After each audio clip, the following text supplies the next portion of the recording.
Now, as you can see behind me, the police scene has cleared out quite a bit, but just before noon today, police say a bomb threat was made here at the Hy-Vee off West Broadway.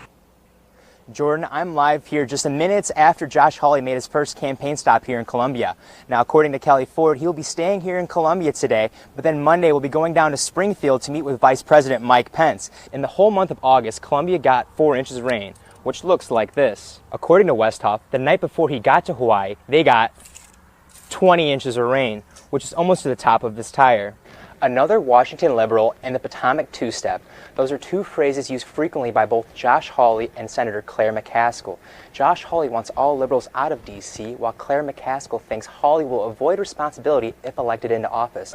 What Sergeant Fox and many other people living in Columbia have recommended for funding the new community policing program is raising the property tax. Now, the average monthly increase in property tax will be $6.44. As you can see, the hill to the home is up a steep hill and on a gravel road. There's also no immediate access to a fire hydrant for fire crews to get water up the hill. Better, safer, updated. Those are 3 priorities the Business Loop CID brought to the commission meeting tonight. Yeah, it's not that she didn't think it was needed. It was just kind of like a thing of, she didn't feel like she was going to get the proper experience with it. But as Kent was saying today, the weather's kind of rough, and those construction workers were out there today, and it was really hard, but they didn't really stop them. They left around 2 hours ago from Faurot Field, I should say, and then they are continuing to build it quickly while the team is gone. When people head to Faurot Field, some of the things you usually see are loud fans and the Tigers taking the field. Today, it's the sounds of construction and smells of burnt metal being put together. Got a great project going on. Obviously, you see a lot of progress probably from when our fans saw it the last time in our last football game. The construction group has been working day in and day out to complete the south end zone before next season. These new amenities in the south end zone include a club on the second level that is the biggest fan club in the state, and a field level entrance where players and fans can interact with each other as the Tigers take the field. All of these updates are expected to cost $98 million. Half of the money comes from boosters and the other half will come from ticket sales. Even with all of these updates, some fans aren't so enthused about the project.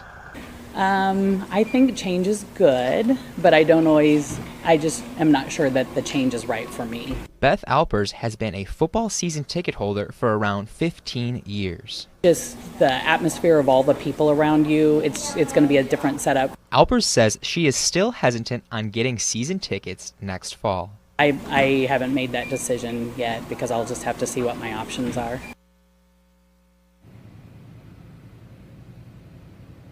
Now the Tigers are on the road this week against #1 Alabama, but we'll be back home for homecoming week against Memphis. Reporting live at Battle, I'm Jared Austin, KMU8 News. Jared, thank you very much. Project Veritas released 2 separate videos within the last couple of days showing comments by campaign staffers recorded undercover.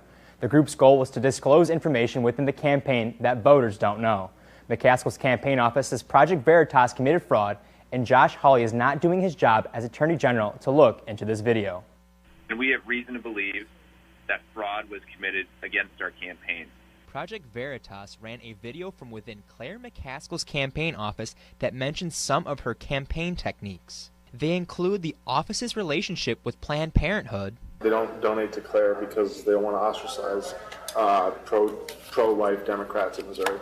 And one staffer who was interviewed seemed to suggest the campaign doesn't always tell the truth. We have to lie to get elected. But McCaskill's campaign manager, David Kirby, says the video crosses the line. Obtaining videos under false pretenses in violation of laws. Laws that McCaskill's office believes Attorney General Josh Hawley should look into. McCaskill went as far as to say Project Veritas committed fraud. What's really telling about this is how far they're willing to go to fraudulently embed somebody in my campaign. Hawley responded saying that's absurd and she knows it. Senator Claire McCaskill can't fool Missouri anymore. McCaskill's office says Hawley is in effect endorsing the videos. He's been tweeting about them.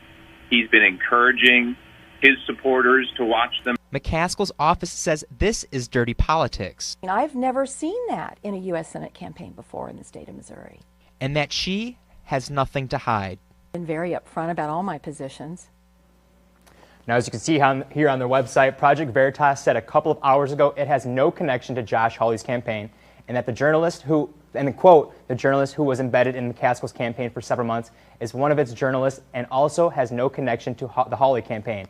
McCaskill's campaign said it plans to pursue a lawsuit in this case.